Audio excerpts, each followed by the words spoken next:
চাঁদপুরের মেঘনার চর। এখানে বিশ্বমানের নান্দনিক ও শৈল্পিক পর্যটন কেন্দ্র গড়ে তোলার বৃহৎ প্রকল্প গ্রহণ করা হয়েছে বেসরকারি পর্যায়ে। এজন্য এগিয়ে এসেছেন বেসরকারি উদ্যোক্তা। জাপান বাংলাদেশের যৌথ উদ্যোক্তা প্রতিষ্ঠান blue river island resort and tourism club limited চাঁদপুরে আকর্ষণীয় পর্যটন কেন্দ্র গড়ে তোলার স্বপ্ন বাস্তবায়নে এগিয়ে এসেছে। এই প্রতিষ্ঠানটি চাঁদপুরের মেঘনার চরে নান্দনিক ও শৈল্পিক পর্যটন কেন্দ্র গড়ে তোলার লক্ষ্যে একটি প্রকল্প হাতে নিয়েছে। এই প্রকল্পের জন্য জায়গা লাগবে ৬০০ একর, ব্যয় করা হবে ৬,০০০ কোটি টাকা। আর এর জন্য উপযোগী জায়গা হিসেবে বেছে নেওয়া হয়েছে চাঁদপুর সদর উপজেলার কল্যাণপুর ও বিষ্ণুপুর ইউনিয়নের দাসাদি সংলগ্ন মেঘনা নদীর ৩টি চরকে। শহর থেকে এটির অবস্থান হচ্ছে বড় স্টেশন মূলহেড থেকে ৩ কিলোমিটার উত্তর পূর্ব দিকে।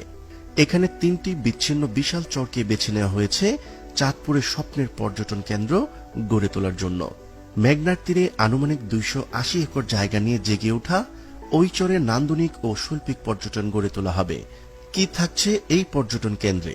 বঙ্গবন্ধুর ৭ মার্চের স্মৃতি সম্বলিত ভাস্কর্য, জাতীয় ৪ নেতার ভাস্কর্য, বঙ্গবন্ধু ও বাংলাদেশের ইতিহাস ঐতিহ্যের জাদুঘর, পানির উপর ভাসমান কটেজ, ৪ কিলোমিটার দীর্ঘ কেবল কার, স্টুডিও অ্যাপার্টমেন্ট, ৫ তারকা hotel, river cruise, speedboat, helicopter, convention hall, theatre, museum, international expo centre, indoor এবং outdoor games, cricket arena, swimming club, water ride, hospital, party centre, holy corner এবং গ্রিন এনার্জি।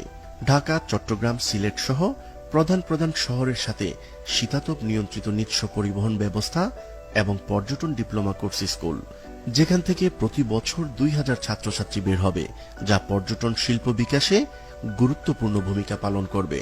এই পর্যটন কেন্দ্রে প্রতিদিন লক্ষাধিক লোকের ভ্রমণের ব্যবস্থা এবং ২০,০০০ পর্যটকের রাত্রি যাপনের সুবিধা থাকছে।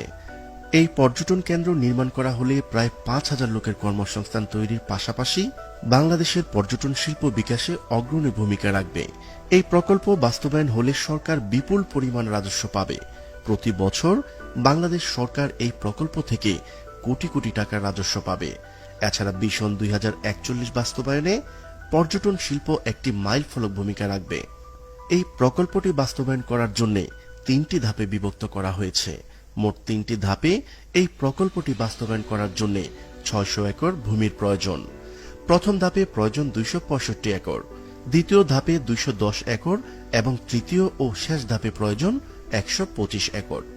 চাঁদপুরের ২টি স্থানে ইকোনমিক জোন করার লক্ষ্যে ইতিমধ্যে ১২,০০০ একর ভূমির বরাদ্দ দেওয়া হয়েছে, যেখানে গড়ে উঠবে বিভিন্ন প্রকার শিল্প প্রতিষ্ঠান। চাঁদপুরে এই পর্যটন কেন্দ্রটি স্থাপন করা হলে ইকোনমিক জোনের ব্যবসায়ীগণ বিভিন্নভাবে উপকৃত হবে। প্রিয় দর্শক, আজ এই পর্যন্তই। শুরু থেকে শেষ পর্যন্ত চেষ্টা করেছি চাঁদপুরে প্রস্তাবিত বিশ্বমানের পর্যটন কেন্দ্রের সঠিক তথ্য উপস্থাপন করতে। কোথাও কোনো তথ্যগত ভুল কিংবা আপনার পরামর্শ থেকে থাকলে তা কমেন্ট করে জানাতে পারেন। নিশ্চয়ই আবারও দেখা হবে নতুন কোনো বিষয় নিয়ে। ততদিন পর্যন্ত